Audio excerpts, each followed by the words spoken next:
My name is Jordan Starnes, and I'll be talking to you today about 3 aspects every manager must know in order to be a successful leader and manager as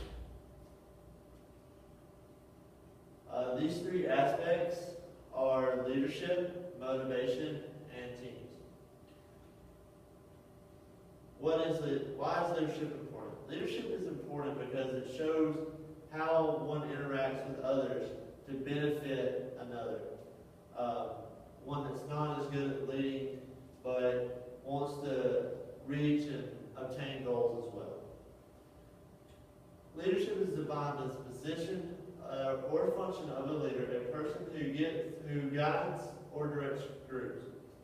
The ability to lead others as well. Must be able to plan, organize, lead, and control. This means that they must be able to plan objectives, organize them, lead them, and successfully control all other aspects, external factors that can hinder that, and reach and achieve the goal as well. What are the traits of a good leader? Some examples would be personality, work ethic, integrity, and other aspects such as that. While being a leader, it is important to be respectful and considerate of your employees. The reason this is important is because if a leader is respectful and considerate to his or her employees, then they are able to gain the respect of the employees and better reach future goals and objectives as well. Leadership, there are styles. There are also styles to leadership. These are different. They are, some examples would be traits, skills, behavior, a 2-dimensional leadership, contingency, continuum, and other aspects as well. There are both positive and negative leaders. An example of a positive leader would be Bubba Watson on the PGA Tour. On and off the course, he consistently shows how he got to where he is and tries to help others achieve the same goals as well, and helps them and reminds them that nothing is impossible, that they can do anything they set their mind to. A bad example, however, I believe would be Tiger Woods. Tiger Woods openly shows his anger out on the course. He gets frustrated, curses, even when there's kids in the crowd watching him or on TV. He'll curse or throw his club.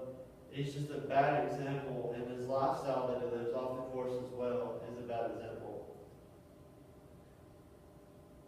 All types and styles of leaders should have the ability to motivate employees towards goals and objectives as well.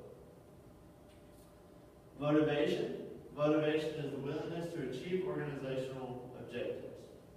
The motivational process is to go from need to motive, to behavior to consequence, and finally to satisfaction or dissatisfaction.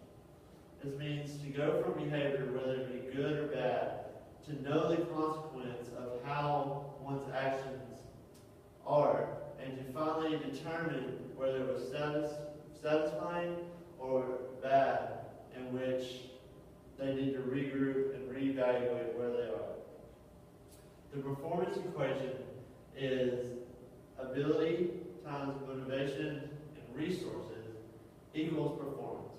This means when you have the ability, the necessary assets to them to complete the goal and complete what's needed to be done, then they get the motivation, fires them up, gets them ready to do what they need to while they have the ability. And once they get the resources, they have the motivation, ability, and they put it all together and they get the performance that they want, that they strive for.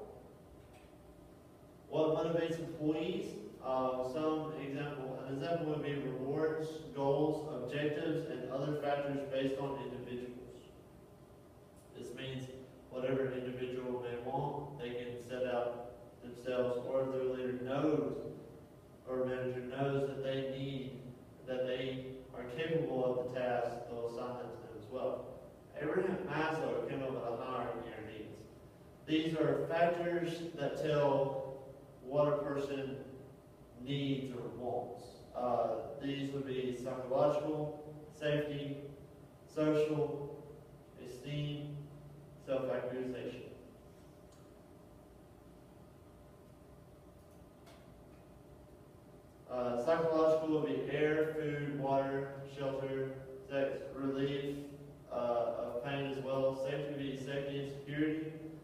would be sports, friends, family, acceptance into other groups, and love. Esteem would be self-esteem, ego, accomplishment, and other aspects such as that. Self-accusation is trying to reach the best one can possibly be within themselves. I have a short video.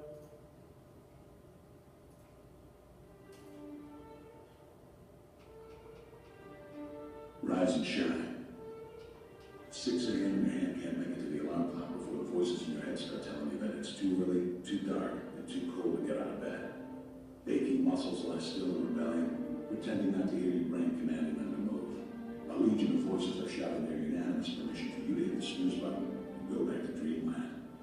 But you didn't ask their opinion. The voice you've chosen to listen to is one of defiance.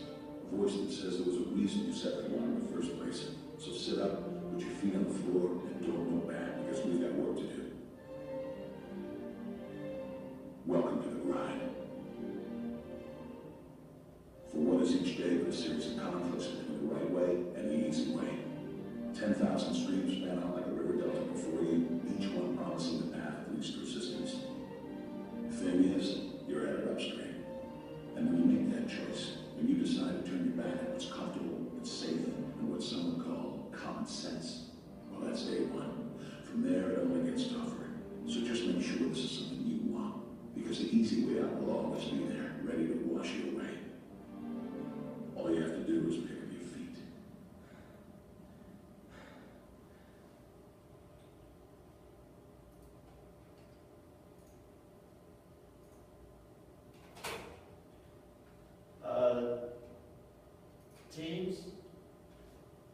Teams are both an advantage and a disadvantage. Depends on who and what type of others are in your teams or groups.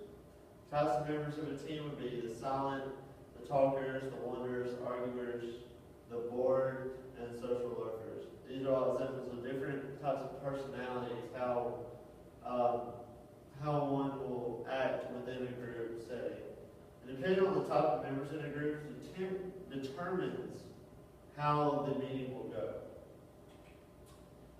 Teams often have, to set up a proper meeting and a successful meeting, a leader or a manager needs to first get the objectives set, choose the participants and the assignments, make an agenda, choose the right date, time, and place, and then they show leadership and the technology to make the meeting go where it needs to obtain the objectives and goals of the meeting.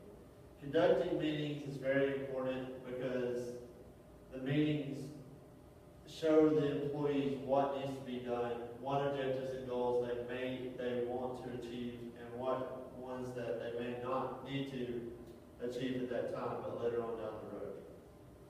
In conclusion, to be a good leader or manager, you need to have great work ethic, great leadership, great skills in motivating others and yourself as well, and also showing that teamwork is beneficial with the right group of others as well.